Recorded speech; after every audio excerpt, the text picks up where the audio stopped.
하나님, 5월의 5번째 날, 푸르름이 가득한 어린이날입니다. 생명의 힘이 느껴지는 활기찬 이 날에 우리에게 주신 귀한 어린 생명들을 생각하며 감사와 찬송을 주님께 올려드립니다. 겨우내 말라 있어서 죽은 듯 보였던 나무들은 생명으로 가득하고 수분이 솟아올라 싱싱한 잎사귀들을 드러내고 있습니다. 싱그러운 생명으로 가득한 세상입니다. 하나님, 여전히 오늘도 우리는 코로나19로 인하여 척박하고 힘든 시간을 보내지만 다시 생명으로 살아나는 봄의 공식을 보면서 다시 돌아올 새날, 생명의 날을 기대하게 하옵소서. 우리의 삶에도 우리의 영적 자리에도 생명의 기운이 가득하게 하여 주시옵소서. 하나님, 가정의 달을 보내며 우리들의 가정을 위해 오늘도 기도합니다. 홀로 사는 가장들을 위하여 먼저 기도를 드립니다. 외로움을 달래며 흩어진 가족들을 그리워하며 힘겹게 살아가는 홀로 된 사람들과 독거노인분들을 하나님께서 긍휼히 여기시고 그들에게 하나님의 크신 위로를 내려주시기를 기도합니다. 마음이 불안하지 않게 하시고 외로움으로 서럽지 않게 하여 주시옵소서. 엄마 아빠와 떨어져 살거나 부모를 잃어 홀로 사는 고아들을 위하여 기도합니다. 하나님, 5월이 되면 부쩍 마음이 슬픈 아이들에게 하나님께서 위로를 내려 주시옵소서. 그런 아이들을 찾아가 하나님의 마음을 전할 수 있도록 우리의 마음과 생각을 주님께서 다스려 주시옵소서. 군대로, 유학으로 혹은 외국 체류로 부모와 자녀가 멀리 떨어져 마음이 애잔한 가정들도 있습니다. 자녀를 위하여 기도하는 부모의 기도 들어주시고 부모를 염려하는 자녀들의 마음을 하나님께서 헤아려 주시옵소서. 장애를 앓고 있는 자녀를 보호하느라 수고하는 우리의 부모님들이 있습니다. 하나님의 특별한 소명으로 받아든 주님의 귀한 장애인들의 엄마, 아빠들에게 힘과 능력을 주시고 그들이 염려하며 기도하는 모든 기도를 주님께서 들어주시고 응답하여 주시옵소서. 5월에 사랑하는 부모님을 하늘나라로 보내어 마음이 슬픈 자녀들이 또한 있습니다. 하나님, 그들의 마음 주님께서 위로하여 주시옵소서. 하나님께서 그들의 아버지, 어머니가 되어 주시며 그들을 지켜주시고 보호하여 주시옵소서. 하나님, 우리의 귀한 부부들을 위하여 기도합니다. 하나님께서 짝지어 주신 가정들, 그들이 서로 깊은 사랑과 신뢰를 통하여 삶의 기쁨을 얻게 하시고 가정마다 행복이 넘쳐나게 되기를 원합니다. 하나님, 우리의 가정을 돌아보아 주시고 복을 더하여 주시옵소서. 자녀들을 키우는 가정마다 자녀들의 웃음소리로 정겹게 하시고 아이들을 통해 위로를 받으며 기쁨을 누리게 하여 주시기를 원합니다. 아이들, 자녀들을 바르게 키울 수 있는 지혜를 부모에게 주시며 특별히 사랑의 마음을 가득 부어 주시기를 간절히 기도합니다. 하나님, 어린 나이에 몸이 약하여 혹은 병을 얻어 병원에서 치료를 받고 있는 아이들을 위하여 기도합니다. 소아암 아이들, 소아암을 앓고 있는 아이들, 특별히 주님께서 한 사람 한 사람 지켜주시고 그들의 생명이 땅에 떨어지지 않게 하시고 그들이 이 땅에서 주님께서 주신 그 생명 충분히 누리며 살게 하여 주시옵소서. 하나님, 오늘도 이 땅에는 수많은 아이들이 새로운 생명으로 태어납니다. 하나님께서는 온 세상에 여전히 생명을 채우시며 이 땅이 생명으로 가득 넘치시기를 원하십니다. 하나님, 우리에게 주신 각각의 그 생명이 소중하며 그 생명을 통하여 이 땅이 복을 누리게 됨을 믿습니다. 오늘 태어나는 아이들부터 또한 이 세상을 살아가며 또 아파하며 힘들게 살아가는 노년에 이르기까지 귀중한 생명들 한 사람 한 사람을 주님 보존하여 주시옵소서. 각 생명들이 자신의 몫을 다하며 이 땅을 섬기게 하여 주시옵소서. 그 생명 통하여 아름답고 멋진 열매들이 많이 맺힐 수 있도록 주님 은혜를 내려 주시옵소서. 아기를 간절히 원하는 가정을 위하여 기도합니다. 생명의 축복을 누리기 원하며 오늘 같은 어린이날 절절한 마음으로 하나님께 아기를 위해 간구하는 우리 소망의 가정들, 그리고 이 자리에서 함께 기도하는 모든 가정들, 주님께서 긍휼히 여겨주시고 놀라운 능력으로 함께 하사 생명 잉태의 귀한 은혜를 베풀어 주시옵소서. 생명이 생겨나는 신비를 보게 하시고 귀한 아기를 선물로 받는 복을 주님 은혜로 얻게 하여 주시옵소서. 우리를 살리려 이 땅에 외아들을 보내신 하나님, 너희는 마음에 근심하지 말라. 하나님을 믿으니 또 나를 믿으라 말씀하신 주님의 말씀 기억하며 주님께 기도합니다. 우리에게 보내주신 자녀들을 키우며 이런저런 근심과 걱정들로 가득한 부모님들의 마음 주님께서 긍휼히 여겨 주시옵소서. 때로 아무것도 할 수 없는 현실을 직시하면서 안타까운 마음으로 아이들을 주님께 맡기는 부모들에게 위로를 내려주시고 힘을 주시며 지혜를 주시옵소서. 시간이 지나갈수록 하나님의 손길을 느끼게 하시고 하나님의 도우심을 그들의 영혼이 알게 하여 주시옵소서. 하나님, 오늘도 주님의 말씀 앞으로 나아갑니다. 오늘의 말씀을 통하여 우리가 우리의 신앙의 삶을 돌아보게 하시고 우리의 믿음을 신실하게 성장해 나갈 수 있기를 원합니다. 성령께서 우리를 인도하여 주시옵소서. 우리 주 예수 그리스도의 이름으로 기도드리옵나이다. 아멘. 오늘 본문 말씀입니다. 사사기 12장 8절로 13장 14절 말씀, 사사기 12장 8절부터 13장 14절 말씀까지 함께 봉독하도록 하겠습니다. 그 뒤를 이어 베들레헴의 입산이 이스라엘의 사사가 되었더라. 그가 아들 30명과 딸 30명을 두었더니 그가 딸들을 밖으로 시집보냈고 아들들을 위하여는 밖에서 여자 30명을 데려왔더라. 그가 이스라엘의 사사가 된 지 7년이라. 입산이 죽음에 베들레헴에 장사되었더라. 그 뒤를 이어 스불론 사람 엘론이 이스라엘의 사사가 되어 10년 동안 이스라엘을 다스렸더라. 스불론 사람 엘론이 죽음에 스불론 땅 야알론에 장사되었더라. 그 뒤를 이어 비라돈 사람 힐렐의 아들 압돈이 이스라엘의 사사가 되었더라. 그에게 아들 40명과 손자 30명이 있어 어린 낙이 70마리를 탔더라. 압돈이 이스라엘의 사사가 된 지 8년이라. 비라돈 사람 힐랄의 아들 압돈이 죽음에 에브라임 땅 아말렉 사람의 산지 비라돈에 장사되었더라. 이스라엘 자손이 다시 여호와의 목전에 악을 행하였으므로 여호와께서 그들을 40년 동안 블레셋 사람의 손에 넘겨주시니라. 소라 땅의 단지파의 가족 중에 마노아라 하는 이 많은 자가 있더라. 그의 아내가 임신하지 못함으로 출산하지 못하더니 여호와의 사자가 그 여인에게 나타나서 그에게 이르되 보라, 내가 임신하지 못함으로 출산하지 못하였으나 이제 임신하여 아들을 낳으리니 그러므로 너는 삼가 포도주와 독주를 마시지 말며 어떤 부정한 것도 먹지 말라. 보라, 내가 임신하여 아들을 낳으리니 그의 머리에 위에 삭도를 대지 말라. 이 아이는 태에서 나옴으로부터 하나님께 바쳐진 나실인이 됨이라. 그가 블레셋 사람의 손에서 이스라엘을 구원하기 시작하리라 하시니 이에 그 여인이 가서 그의 남편에게 말하여 이르되 하나님의 사람이 내게 오셨는데 그의 모습이 하나님의 사자 흉모 같아서 심히 두려움으로 어디서부터 왔는지 내가 묻지 못하였고 그도 자기 이름을 내게 이르지 아니하였으며 그가 내게 이르기를 내가 임신하여 아들을 낳으리니 이제 포도주와 독주를 마시지 말며 어떤 부정한 것도 먹지 말라.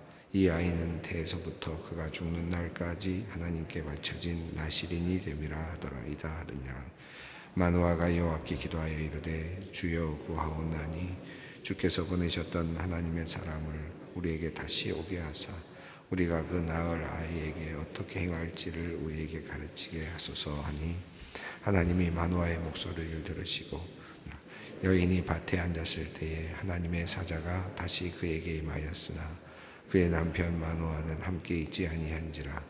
여인이 급히 달려가서 그의 남편에게 알리어 이르되 보소서 전일에 내게 오셨던 그 사람이 내게 나타났나이다 하며 마노아가 일어나 아내를 따라가서 그 사람에게 이르러 그에게 묻되 당신이 이 여인에게 말씀하신 그 사람이니까 하니 이르되 내가 그러다 하니라. 마노아가 이르되 이제 당신의 말씀대로 되기를 원하나이다. 이 아이를 어떻게 기르며 우리가 그에게 어떻게 행하리이까. 여호와의 사자가 마노아에게 이르되 내가 여인에게 말한 것들을 다 삼가서 포도나무의 소산을 먹지 말며 포도주와 독주를 마시지 말며 어떤 부정한 것도 먹지 말고 내가 그에게 명령한 것은 다 지킬 것이니라 하니라. 아멘. 예, 오늘 본문은 삼손이라는 이름은 나오지 않았지만 이제 삼손의 이야기로 들어가는 그런 이제 길목에 있습니다. 그 앞서서 세 명의 사사에 대한 이름이 거명되고 있습니다.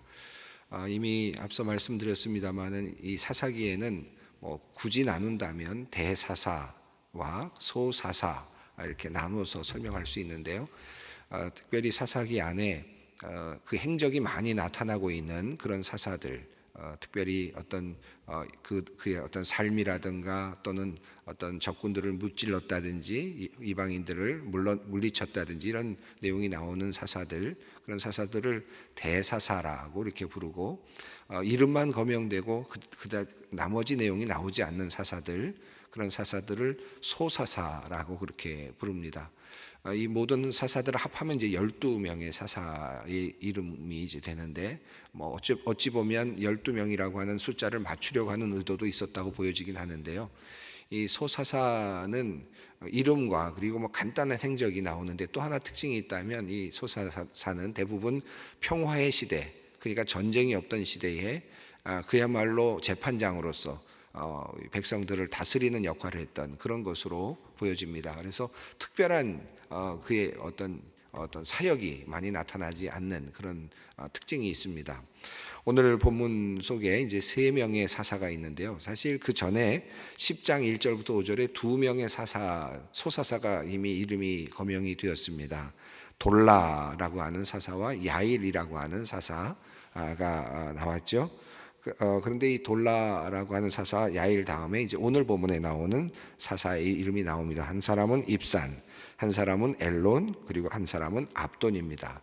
그래서 5명의 소사사가 이제 이름이 이제 우리가 거명되어서 알게 되었습니다. 한 가지 흐름이라고 한다면 이 사사기는 전체적으로 반복적인 흐름, 계속 반복되고 있는 흐름이다라고 하는 것과 또 하나는 계속해서 더 안 좋은 쪽으로 계속해서 나쁜 쪽으로 지금 계속 퇴락해 가고 있는 그런 하나의 흐름이다라는 우선 두 가지를 먼저 생각을 할 필요가 있겠는데 이 소사사의 이야기도 보면 반복적이면서도 또 동시에 쇠락해 가고 있는 그런 모습을 볼 수 있을 것 같습니다. 우선 돌라라고 하는 그 소사사의 이름이 이제 10장에 나왔는데 그 돌라는 23년 동안 이제 통치를 합니다. 그리고 이어지는 야일은 12년 동안 이제 통치를 하죠.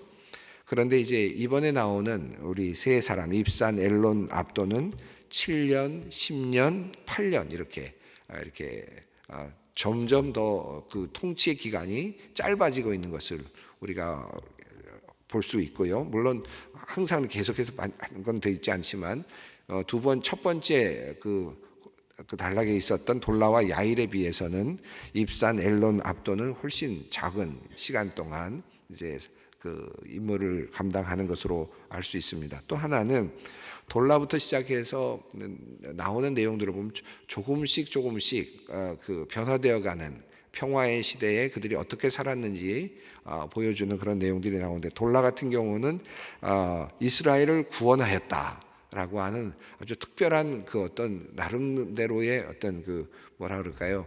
그 했던 일, 이스라엘을 구원했다라고 하는 그래도 어떤 명목적인 일이 이렇게 있습니다. 그런데 야일부터는 뭐 어떤 특별한 어떤 일을 했다라고 하는 내용은 거의 없고 어떻게 살았다 하는 정도의 내용이 있습니다. 야일에 대한 이야기를 기억하실 텐데요. 10장 1절부터 5절 사이에 나오는 내용인데 아들 30명이 있었다라는 내용과 그들이 나귀를 탔다라고 하는 내용, 그 정도밖에 없었습니다. 제가 지난 시간에 말씀드렸던 것처럼 이 나귀를 탄다는 것은 당시로서는 사사기의 관점에서 보면 부요함을 누렸다라는 것으로 이해한다 할 수 있겠다고 말씀을 드렸는데, 아들들이 부요함을 누리면서 살았다라고 하는 것이 야일이었습니다. 자, 오늘 이어서 이제 그 다음에 입다가 대사사 입다의 이야기가 나왔고, 그리고 나서 이제 다시 소사사 중간에 또 다시 세 분의 이야기가 나오는데 8절, 9절, 10절을 한번 읽어보겠습니다. 그 뒤를 이어 베들레헴의 입산이 이스라엘의 사사가 되었더라. 그가 아들 30명과 딸 30명을 두었더니 그가 딸들을 밖으로 시집 보냈고 아들들을 위하여는 밖에서 여자 30명을 데려왔더라. 그가 이스라엘의 사사가 된 지 7년이라. 입산이 죽음에 베들레헴에 장사되었더라. 여기에도 보면 입산에 대한 이야기는 사사가 되었다라는 내용만 있지만 이스라엘을 위해서 무엇을 했다라고 하는 내용은 없습니다. 특별하게 내용은 없고 살다가 죽었다, 몇 년 동안 통치했다 하는 내용만 나오고 있는데, 9절에 그의 그 삶을 볼 수 있는 한 단면을 볼 수 있는 짧은 구절이 있는데 아들 30명과 딸 30명을 두었다. 전에 야일은 아들 30명을 두었다라고 이렇게 되어 있었는데 그때는 아들들이 나귀를 탔다. 그러니까 아들들이 나귀를 탔다는 얘기는 부요함을 누렸다라는 뜻이라고 말씀드렸는데, 여기도 보면 입산에 아들과 딸이 30명, 30명, 그러니까 60명입니다. 그런데 여기서는 나귀를 탄 이야기가 아니라 조금 더 나아가서 통혼한 이야기입니다. 다시 말하면 가나안 민족들과 서로 통혼하며 살았다. 사사의 아들과 딸들인데 사사의 아들과 딸들조차도 실제로 온전한 하나님의 백성으로 살지 못했다라는 뜻이죠. 통혼하며 살았다. 가나안 백성들과 통혼하며 살았다는 내용을 보다 적나라하게 이렇게 표현을 하고 있습니다. 또 한 가지 야일부터 지금 또 입산 이르는 이 사사들을 보면 아이들 숫자가 많습니다. 아들이 30명이었다. 그렇죠? 여기도 지금 입산 같은 경우도 아들이 30명, 딸이 30명. 여러분, 이게 한 여성에게서 낳을 수 있는 아이의 숫자입니까? 물론 과거에 그런지는 모르겠습니다만은 불가능해 보이는 숫자죠. 무슨 뜻이겠습니까? 이게 다시 말하면 중혼을 하고 또 첩을 들이고 했다는 뜻이겠죠.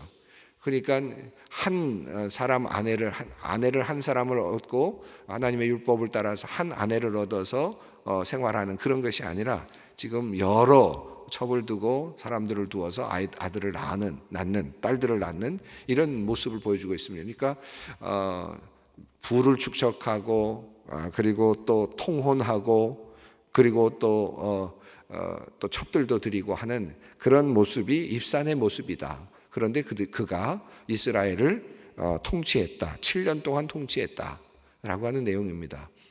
이런 정도라면 사사 이야기에서 그냥 빼버려도 될 것 같은데, 제가 이 사사기를 쓰는 사람이라면 이 정도는 다 빼버리는 게 차라리 사사들이 조금 더 두각을 나타내고 좋은 사사들이 나타나는 그런 역할을 할 것 같으니까, 그런 효과가 있을 것 같아서 뺄 것 같은데 이 내용들을 그대로 두고 있습니다. 이 역사적인 사건을 그대로 묘사하고 있는 그런 성경의 내용입니다.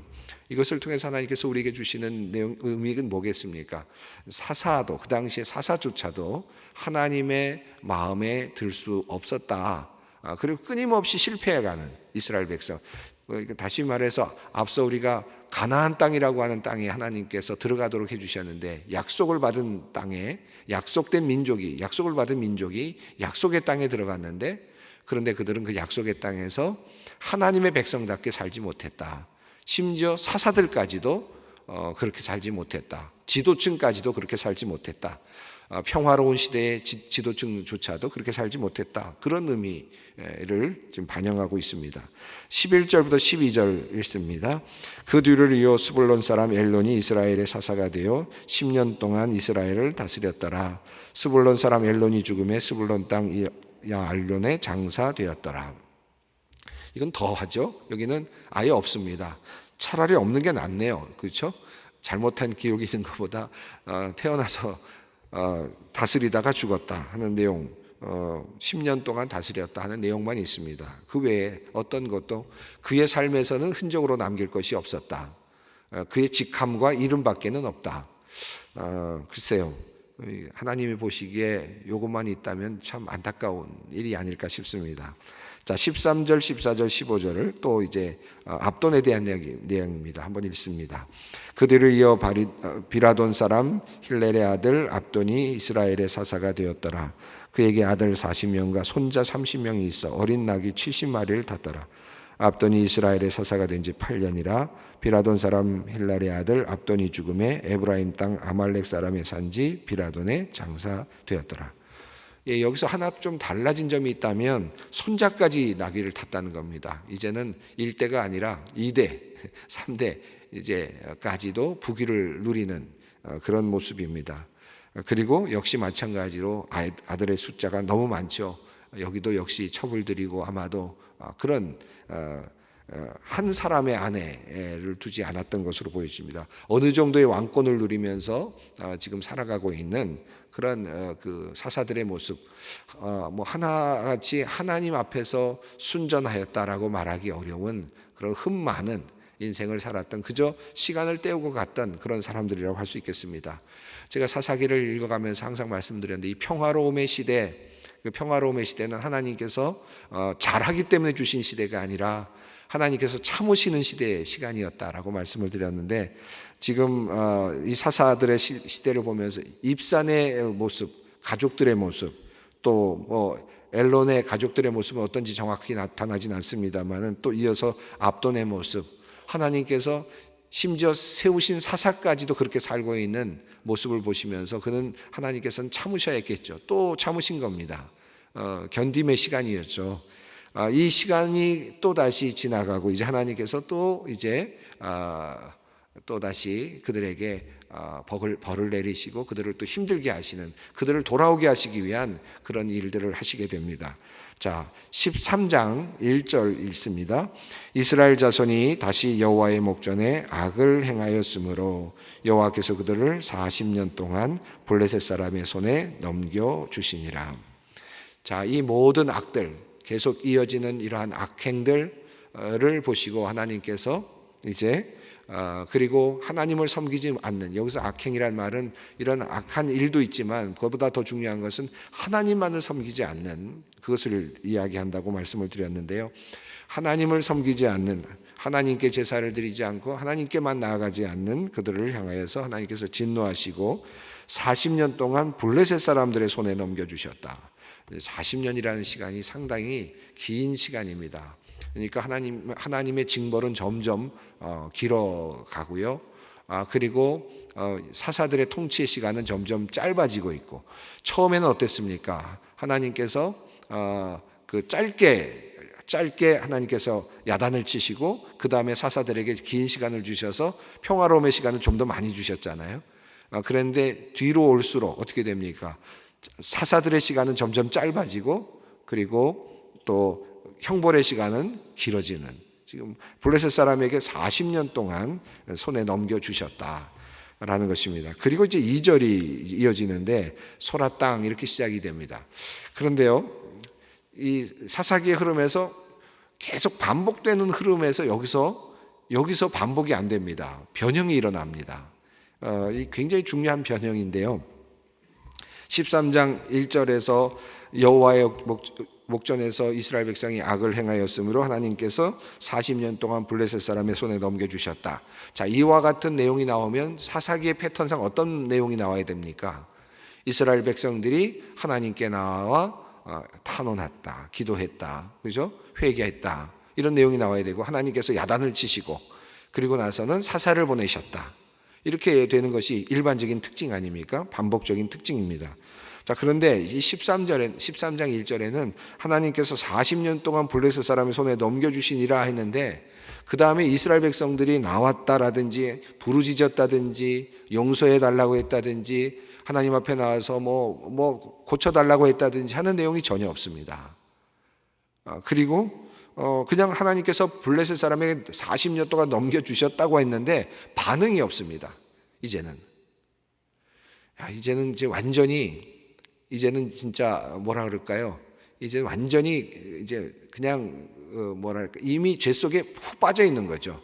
자, 이제는 블레셋 사람들과 함께 살고 있는데 그리고 그들의 압제 아래 살고 있음에도 불구하고 이젠 그것이 형벌인 줄도 모르고 있는, 40년 동안 그렇게 그들 아래에서 살고 있음에도 불구하고 하나님께서는 벌이라고 내려주신 것인데 그들은 그곳에서 살면서 벌인지도 모르고 있는, 이제는 그냥 그들과 함께 그냥 잘 살고 있는, 그래서 하나님께 나올 이유도 없는, 나와서 탄원할 이유도 없는, 부르짖을 만한 이유도 없는 이런 상태로까지 지금 내려가 있는 이스라엘의 모습이죠. 지금 삼손의 이야기는 거의 이 사사기에서 이제 마지막 단계로 흘러가고 있는데, 이스라엘의 정말 마지막까지 내려가고 있는, 하나님과의 관계에 있어서는 정말 끝까지 내려가고 있는 그런 상태입니다. 어떤 상태였습니까? 지난번에 입다의 이야기 흐름 속에서 보면 이스라엘 백성들에게 어려움을 주었을 때, 그 어려움을 줄 때 이스라엘 백성들은 바알신만 섬긴 것이 아니라 다양한 신들을 더 늘려서 섬기고 있지 않았습니까? 하나님께서 더 진노하셔서 그들에게 그 벌을 내리셨는데, 그리고 이스라엘 백성들이 와서 고쳐달라고 하나님 앞에 구해달라고 그렇게 부르짖었을 때 하나님께서 내가 다시는 너희를 구원하지 않겠다고까지 그렇게 이야기하는 내용이 나왔지 않습니까? 하나님의 분노가, 하나님의 화가 정말 머리끝까지 올라가 있는 듯한 그런 표현이거든요. 내가 너희들을 정말 이제는 구원하지 않겠다. 그럼에도 불구하고 이스라엘 백성들이 와서 탄원했을 때 하나님의 마음에 근심이 생겨났다. 이들 어떡하나, 또 이 마음이 들었다는 거거든요. 자, 그런데 이제는 한 걸음 더 나아가서 이스라엘 백성들이 수십 년 동안 잘못을 했어요. 하나님께서 이제 그들에게 벌을 또 다시 내리시는데 이제는 아예 반응조차 없습니다. 오지도 않습니다. 하나님 앞에 나오지도 않는 거죠. 이제 가장 최악의 단계입니다. 이거 어떻게 할까요? 하나님께서 이때 더 강력하게 이스라엘 백성들에게 진노하고 더 큰 어려움을 줄 수도 있었을 겁니다. 애굽에 바로를 그렇게 하셨던 것처럼 더 큰 어려움을 주시고, 애굽 같은 경우는 장자들을 죽이시고 하면서까지도 하나님께서 하나님의 일을 이루시지 않습니까? 그러면 이쯤 되면 하나님께서 정말 더 강력한 형벌을 내리실 것 같은데, 2절 이후의 내용을 보면 이제 마노아라고 하는 사람의 이름과 그리고 아이를 임신하지 못하는, 출산하지 못하는 여인에 대한 이야기가 시작이 됩니다. 2절 3절 말씀 읽겠습니다. 소라 땅의 단지파의 가족 중에 마노아라는 이름하는 자가 있더라. 그의 아내가 임신하지 못함으로 출산하지 못하더니 여호와의 사자가 그 여인에게 나타나서 그에게 이르시되 보라, 내가 본래 임신하지 못함으로 출산하지 못하였으나 이제 임신하여 아들을 낳으리니. 4절입니다. 그러므로 너는 삼가 포도주와 독주를 마시지 말며 어떤 부정한 것도 먹지 말지니라. 여호와의 사자가 마노아라고 하는 사람의 집에 나타났고 그의 아내에게 나타났습니다. 그 아내는 임신하지 못하는, 그런 출산하지 못하던 그런 사람이었습니다. 그런데 그에게 하나님께서, 여호와의 사자가 나타나셔서 이젠 네가 아들을 낳을 것이다 라고 말씀하시면서 독주를 마시지 말라, 임신한 상태에서 독주를 마시지 말고 어떤 부정한 것도 먹지 말라 라고 말씀하시면서 5절 말씀을 읽습니다. 보라, 내가 임신하여 아들을 낳으리니 그의 머리 위에 삭도를 대지 말라. 이 아이는 태에서 나옴으로부터 하나님께 바쳐진 나실인이 됨이라. 그가 블레셋 사람의 손에서 이스라엘을 구원하기 시작하리라 하시니. 이 출생과 관련된 내용이 성경에 나오는 경우는 많지 않습니다. 구약의 경우는요, 야곱에 대한 이야기, 모세의 이야기, 그리고 삼손의 이야기 정도입니다. 그리고 신약으로 가도 예수님의 이야기, 세례 요한의 이야기 정도밖에 없습니다. 그만큼 출생의 이야기가 나와 있는 것이 굉장히 드문데, 이 삼손의 이야기가 출생의 이야기를 다루고 있습니다. 이제 사무엘에 대한 이야기도 조금 나와 있긴 하죠. 몇 명 되지 않습니다. 그래봤자 얼마 되지 않는데 지금 삼손에 대한 이야기인데, 하나님께서 이제 마노아의 집에 한 여인을 선택하시고 그가 아들을 낳게 하시고 그를 통해서 이제 이스라엘을 구원하기 시작하시겠다. 그러니까 이스라엘은 이제 구원해 달라는 이야기도 하지 않습니다. 그런데 하나님께서 그럼에도 불구하고 다시 자비로우신 마음으로 이제 구원을 시작하실 계획을 세우시고 이제 마노아의 집에 한 아이가 태어날 것을 예언하시는 내용입니다. 이 아이를 나실인으로 키워라. 나실인이라는 사람은 포도주와 독주를 마시지 않고, 그리고 시신에게 손을 대서는 안 되고, 그리고 머리카락을 잘라서는 안 되는 몇 가지 조항이 있었죠. 어쨌든 구별된 사람으로 하나님께 드리라는 것인데, 나실인은 일정한 기간 동안 드릴 수도 있지만 평생 동안 할 수도 있는데, 지금 하나님께서 원하시는 이 삼손을 향한 그 요구는 평생 동안 아들을 그렇게 바치라라고 하는 그런 요구였습니다. 자, 이 이야기의 흐름이 이제 오늘 뒷부분에 나오는데, 마노아와 그리고 아내가 두 번 이제 지금 점검해 나가면서 지금 그것을 그 예언을 받고 있는 내용이 오늘 뒷부분에 나타나고 있습니다. 오늘 기도의 자리로 나아갈 때 저는 40년 동안 블레셋 사람들의 손에 두셨다. 그런데도 반응하지 않고 있는 이스라엘 백성, 이제는 그것마저도 형벌인 줄 모르고 있는 이스라엘 백성, 혹시 우리의 모습은 그런 모습이 아닌가 다시 돌아보면서 오늘 기도의 자리로 나갔으면 좋겠습니다. 기도하겠습니다. 하늘에 계신 우리 아버지 이름을 거룩하게 하시며 아버지의 나라가 오게 하시며 아버지의 뜻이 하늘에서와 같이 땅에서도 이루어지게 하소서. 오늘 우리에게 일용할 양식을 주시고 우리가 우리에게 잘못한 사람을 용서하여 준 것 같이 우리 죄를 용서하여 주시고